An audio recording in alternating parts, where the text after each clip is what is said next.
안녕하십니까. 부채도사 금복현입니다. 벌써 2021년이 지나고 22년 새해가 밝았습니다. 작년에는 소띠였죠. 올해는 호랑이, 흑호랑이다. 약간 검은색 호랑이, 흑호랑이 해라고 그러죠. 이민년입니다.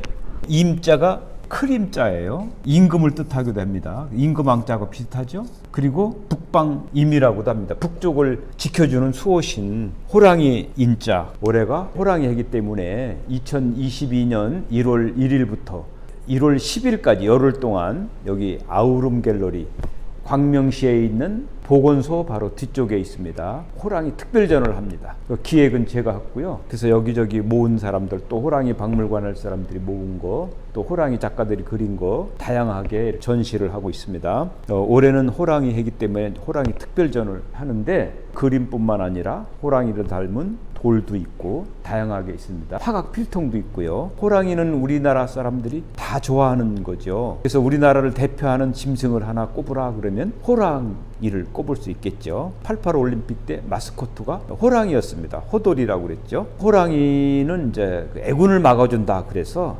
옛날에 호랑이 그림을 집안에 붙여놓으면은 애군을 막아준다는 뜻으로 호랑이 그림을 많이 그렸습니다. 민화라든가 이런 데 보면. 그리고 대문에도 용용자와 호랑이 호자를 써서 크게 입춘대길이라는 글자와 함께 붙이기도 했습니다. 올해 호랑이 기운을 받아서 좋은 한 해가 되라고. 요즘에 코로나 때문에 사람들이 다 힘들어하지 않습니까? 이 호랑이 해에 이 호랑이가 코로나라든가 이런 거 다 물리쳐주고 액막이를 좀 해줬으면 참 좋겠습니다. 그래서 호랑이와 쌍벽을 이루는 것이 용입니다. 그래서 용호상박, 누가 이길지 모를 때 막강한 세력이 싸울 때 용호상박이라고 그러죠. 호랑이 전시에 용이 좀 놀러 왔습니다. 이 호랑이 그림은 선사시대부터 나오고요. 역사가 아주 오래됐습니다. 호랑이와 관련된 여러 가지 그 속담도 많이 있죠. 호랑이 담배 필 때라든지 뭐 호랑이가 물려가도 정신만 차리면 산다 뭐 이런 얘기도 있고요. 호랑이 얘기는 뭐 1시간을 해도 모자랄 정도로 무궁무진한데 호랑이에 대한 이야기를 해보겠습니다. 여기 호랑이는 지금 바람이 막 부는 날 나무가지들이 바람에 한쪽으로 치우쳐서 불고 있죠. 밑에도 파도가 바람에 그냥 쫙 치는데 그 계곡을 어슬렁어슬렁 호랑이 한 마리가 내려오고 있죠. 소재 유삼규라는 사람이 그린 건데요. 이분은 1923년생이에요. 그러니까 99년 전에 태어났습니다. 지금 살아계시면 99세인데 30년 전에 돌아가셨습니다. 그래서 1992년도에 돌아가셨는데 이 그림을 그린 거는 44년 전에 그린 거예요. 자, 요 그림은 판화인데 목판에 새겨서 찍은 거를 부채를 만들었습니다. 이렇게 까치가 있고요. 여긴 호랑이지만 표범 무늬가 있죠. 표범이나 호랑이나 뭐 범자가 호랑이 범자니까요. 그런데 특별히 표범이고요. 까치 2마리와 소나무가 있어서 까치 호랑이라고 합니다. 이것도 역시 까치 호랑이 민화인데요. 어리숙하고 해학적이고 재미있게 생겼죠. 민화야. 그리고 올해가 흑호랑이인데 이 그림이 바로 흑호랑이입니다. 이게 약간 검은 빛이 돋지요. 흑호랑이라고 해서 아주 까만색이 아니고 어두운 색, 컴컴한 색, 검정색이 주로 많은 걸 흑호랑이라고 합니다. 이게 흑호랑이가 점잖하게 앉아서 이렇게 노려보는 이런 그림이고요. 갈대밭이 있고 뒤에는 달이 있습니다. 달밤의 호랑이. 이것이 이제 까치 호랑이인데 아주 해학적으로 그린 거죠. 재미있게. 그래서 까치들도 있고 뭐 새끼들도 있고 금강복이라는 작가가 그린 민화예요. 여기도 이제 호랑이가 담배를 피우는데 담배대를 토끼들이 이렇게 받쳐주고 있고요. 거기 보면 노 스모그 그래가지고 담배 피지 말라고 하는 그런 재미있는 현대 민화죠. 이거는 이제 노당 서정묵이라는 분의 그림인데 그런데 이분이 29년 전에 돌아가셨고요. 그림을 그린 거는 32년 전에 그린 그림이에요. 이 그림을 모은 분이 호랑이 미술관을 하고 싶어가지고 신창에다가 그럼 호랑이 그림을 많이 모으고 있습니다. 굉장히 큰 그림이죠. 아빠 호랑이가 이렇게 앉아 있는데 눈이 소목하게 왔는데 포근한 느낌이 드네요. 설호라 그럽니다. 눈설자에다가 호랑이 호자. 설호도 이제 민화 호랑인데요. 불로초가 있고 배 새롭게 해석을 해서 아주 화려하게 색깔도 예쁘게. 그래서 호랑이는 꼭 무서운 호랑이가 아니라 이렇게 재밌는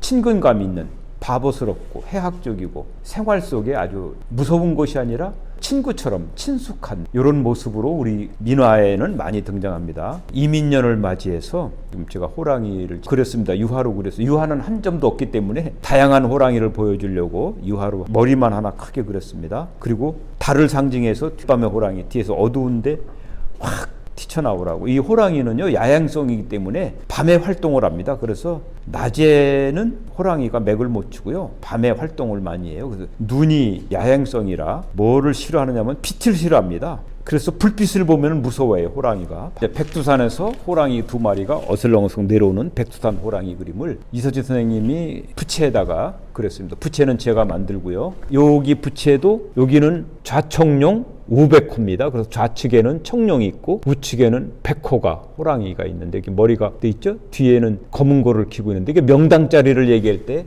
좌청룡 우백호. 여기도 지금 호랑이 2마리 부부가.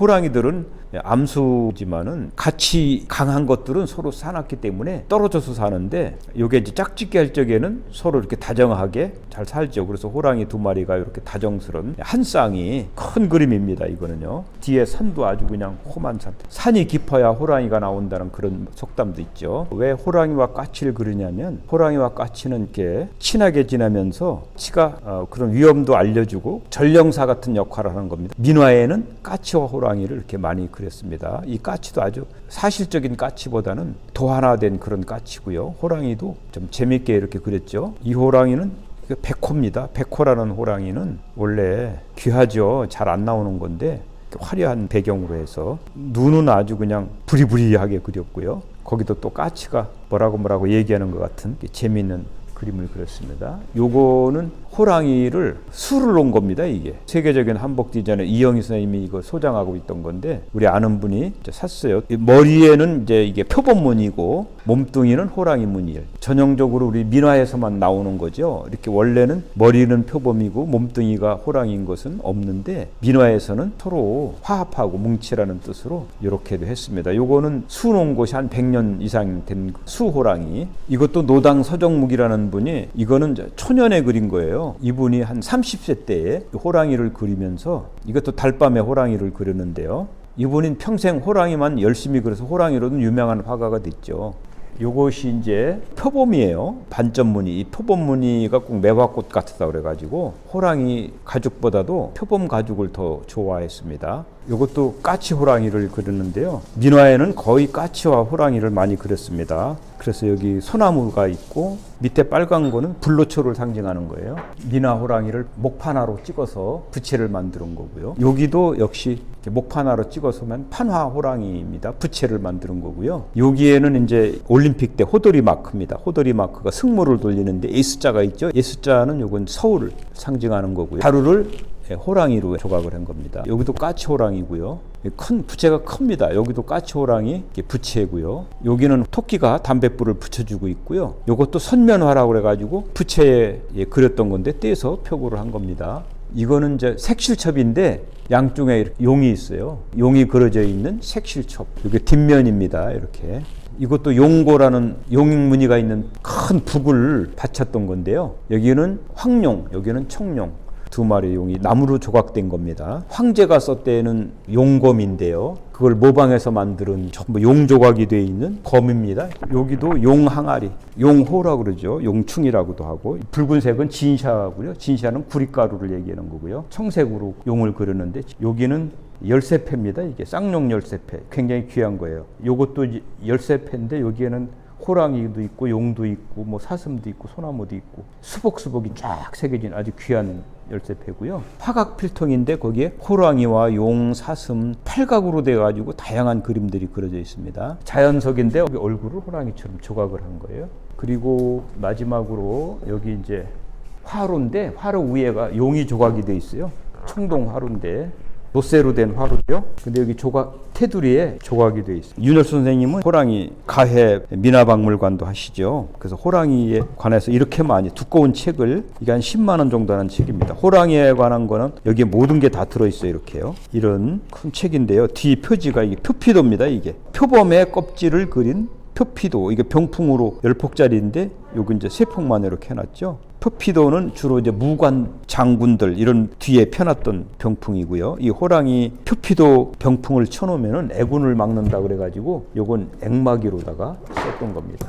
올해 이민년 호랑이해를 맞이해서 이렇게 호랑이 특별전을 열었는데 여러분들 호랑이 구경 많이 좀 하시고요. 또 이렇게 호랑이가 우리 생활 속에 깊숙이 들어와서 있는데 안타깝게도 우리나라에 호랑이가 멸종이 됐습니다. 우리나라에는 호랑이가 가장 많았던 나라고요. 문헌에 보면은 담장이 높은 궁궐 안에서도 호랑이가 여러 번 출몰한 적이 있고요. 인왕산 호랑이 그러면 가장 호랑이가 잘생기고 또 용맹스러운 호랑이로 표현이 돼 있는데 실질적으로 서울의 인왕산에도 호랑이가 많이 있었다는 거죠. 또 이제 호랑이 미술관은 준비하는 분들이 여러 분이 있습니다. 충남 아산에도 호랑이 미술관이 하나 생길 거고요. 여러분들 호랑이 해에 좋은 일 많이 생기고요. 복 많이 받으시기 바랍니다. 감사합니다.